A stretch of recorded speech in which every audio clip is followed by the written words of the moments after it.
Bonjour chers internautes de IGFM.sn. Nous avons le plaisir de recevoir aujourd'hui comme invité à votre émission 13 minutes pour convaincre, M. Amadou Seck. Alors, Amadou Seck est consul honoraire du Sénégal à Boston et vice-président du comité international préparatoire CIP, Mouvement fédéraliste panafricain. Bonjour M. Seck. Bonjour M. Fall. Alors, j'espère que la présentation elle est bonne. Elle est excellente. J'ajouterai seulement que j'ai vécu ici pendant toute ma vie et j'ai fait mes études à l'université Cheikh Anta Diop au département d'anglais et j'ai milité dans l'organisation des jeunesses panafricanistes avec Mamadou Mignane Diouf du Forum social qui est l'un des membres fondateurs du mouvement fédéraliste panafricain. Donc oui, la présentation elle est parfaite. J'ajouterai seulement que sous le couvert et la permission du président du mouvement, Adama Samesekou, qui est un ancien ministre au Mali, qui est donc le président du mouvement. Également, j'ajouterai Diomaye Faye, qui est un membre fondateur. Et donc, sous leur couvert, nous vous remercions pour cette invitation. Et nous sommes très heureux de parler du mouvement fédéraliste panafricain. Alors, le mouvement, pour faire terre à terre, c'est quoi ce mouvement? C'est un mouvement dont l'objectif est d'œuvrer à l'émergence des États africains unis.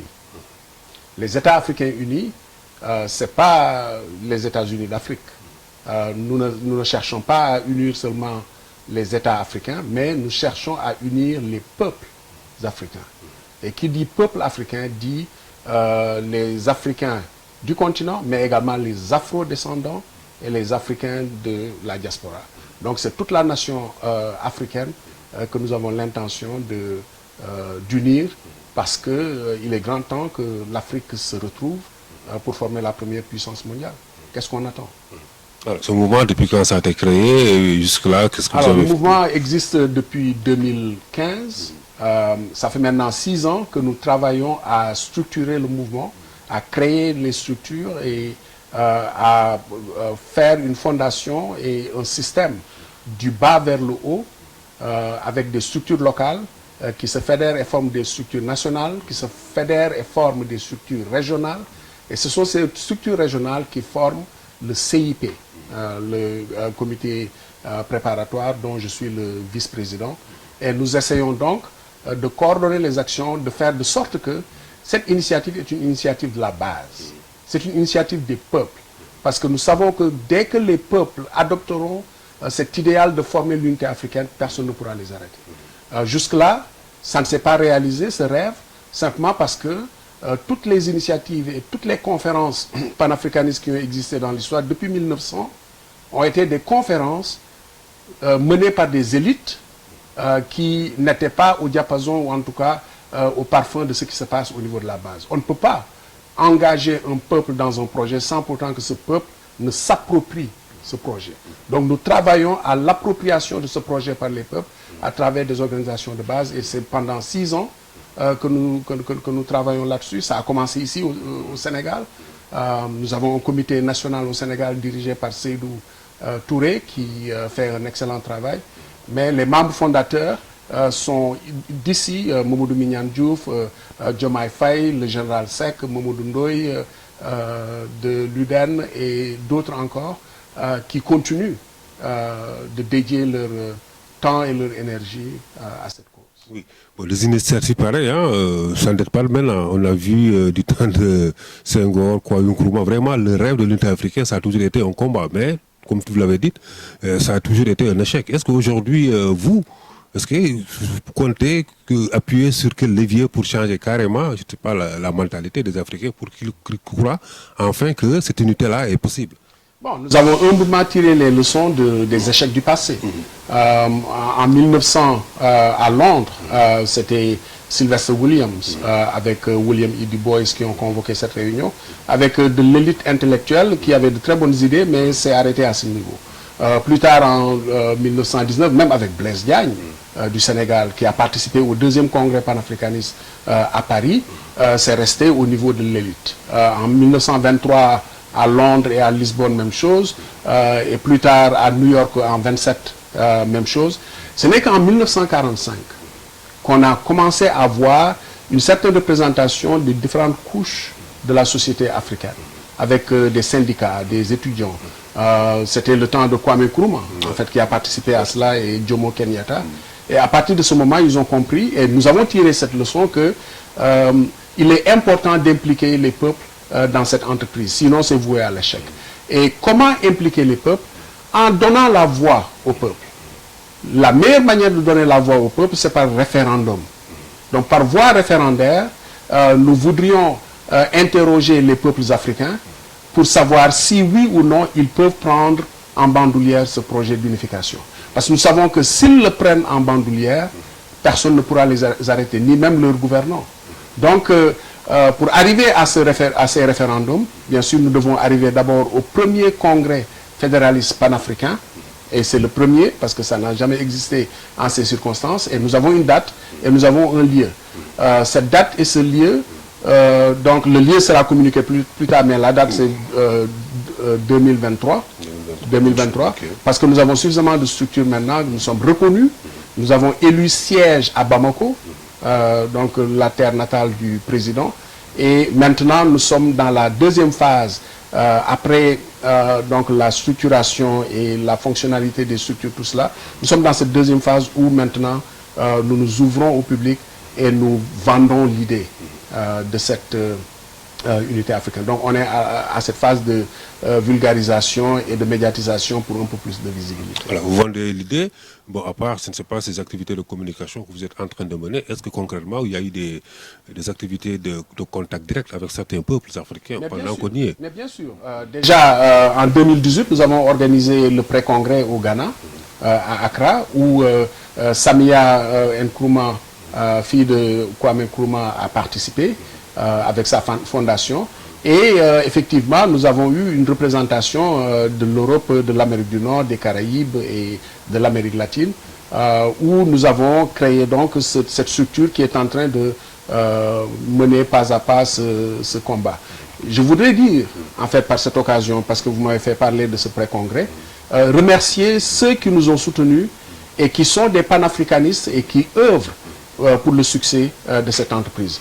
Je parle du président Macky Sall, qui a personnellement soutenu le pré-congrès, financièrement mais aussi moralement et profondément dans le concept.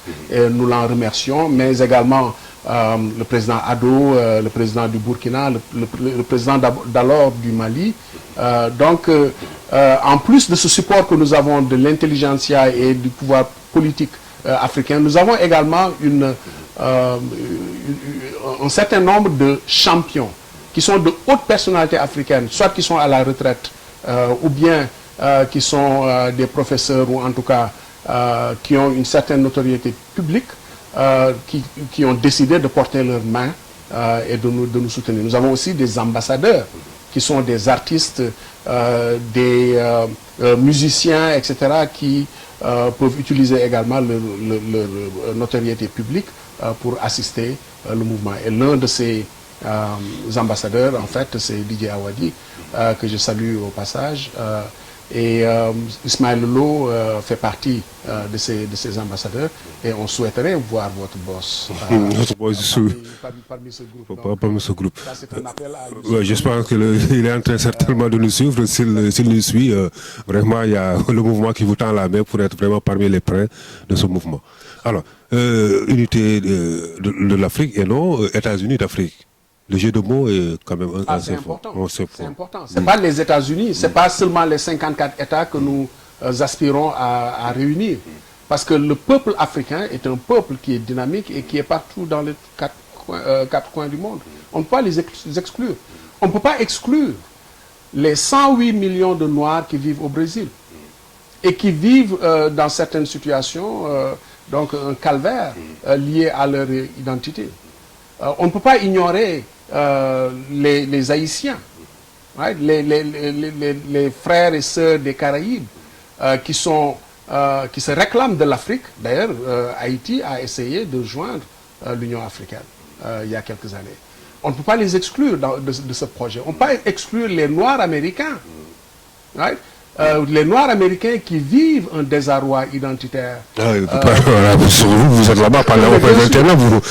Comment est-ce qu'ils vivent réellement cette absence de attachés à l'Afrique, et ils aimeraient avoir un moyen de comme on dit en anglais, bridge the gap, c'est-à-dire donc Faire le combler pont. le fossé, faire le pont avec leur peuple d'origine. Parce qu'ils ont été transplantés contre leur gré. Leur identité est ici. Right? Donc, les États africains unis, c'est un projet d'unification des peuples africains.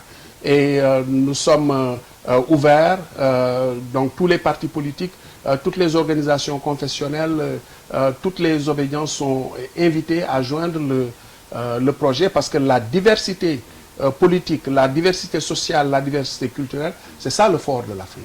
Et donc nous devons compter sur tous les fils et les filles de l'Afrique pour mener à bon port ce projet. Alors, un projet fort ambitieux, espérons que nous y parviendrons un jour. Alors, et si c'est le cas, qu'est-ce qui va changer réellement? Bon, ce qui va changer, c'est que, par exemple, on aura une entité politique qui va agir comme une entité devant la Covid. Ah oui. Cette pandémie qui est en train de ravager l'Afrique, après avoir fait des ravages ailleurs, Partout, oui. mais l'Afrique est en train de subir ce fléau sans pour autant qu'il y ait un plan unifié, concerté et bien réfléchi pour faire face. Les 1,3 milliard de personnes qui vivent en Afrique devraient avoir un plan concerté qui leur permet de faire face à cette pandémie. Mais nous ne l'avons pas parce que nous sommes désunis. Le Sénégal essaie de faire ce qu'il fait. Et d'ailleurs, nous félicitons le gouvernement sénégalais pour les efforts qui ont été consentis dès le début. Ce troisième variant, il est terrible. Il a pris tout le monde à contre-pied. Mais je crois que, bon, il faut féliciter le gouvernement et les Sénégalais pour le travail qui est en train d'être fait. Cette sensibilisation qui est en train de monter à un degré supérieur. Les gens commencent à porter les masques, à respecter la distanciation et à aller se vacciner. Il faut aller se vacciner, se faire vacciner, parce que les vaccins sont sûrs. Right? Les vaccins sont sûrs. Ah oui. Il y a des effets secondaires pour n'importe quel vaccin, pour n'importe quel médicament. Il y a des personnes, s'ils prennent le paracétamol, ils ne vont pas se relever. Donc, c'est ça, un vaccin n'est pas complètement à 100% complètement sûr, mais ça fait le travail escompté. Et ce travail, c'est de protéger contre cette pandémie. Donc, l'Afrique a besoin de se retrouver comme une unité pour faire face non seulement à cette pandémie, mais pour faire face au nouvel ordre économique, social, politique mondial, où donc au concert des nations, il n'y a que l'Europe, l'Amérique et maintenant la Chine qui sont en train de dicter la manière de diriger ce monde. Et où est l'Afrique dans tout cela?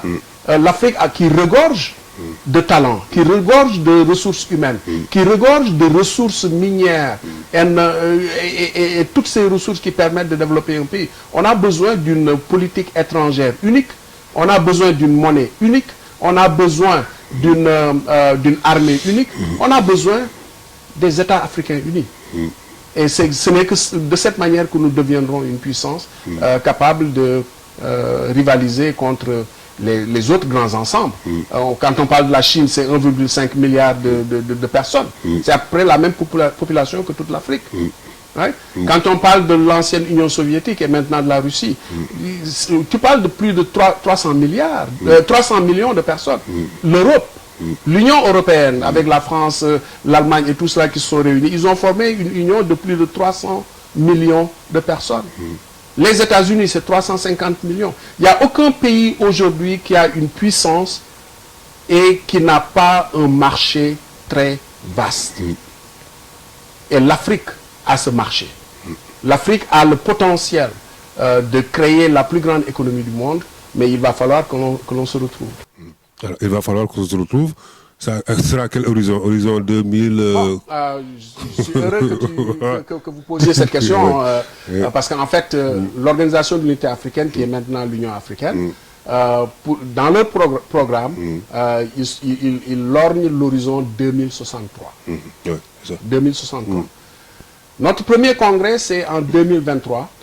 Et nous pensons, après le premier congrès et que les référendums sont organisés, nous espérons qu'avant la fin des années 20, au plus tard en 2029, peut-être 2030, qu'on ait quelque chose qui démarre. Et ça n'a pas besoin d'être tous les États africains du continent et d'ailleurs. on peut commencer par une dizaine. Une dizaine d'embryons. Un embryon, comme les États-Unis, ils ont commencé par 13. Et maintenant, c'est 50 États. Donc, on peut commencer avec ceux qui sont prêts. Et les autres vont joindre la locomotive si les choses marchent. Et nous pensons que c'est le seul salut pour le continent africain. Ok. Merci, M. Seck. Merci, M. Fall. Donc, je rappelle aux internautes que nous avions le plaisir de recevoir aujourd'hui comme invité à votre émission 13 minutes, M. Amadou Seck, consul du Sénégal à Boston et vice-président du CIP.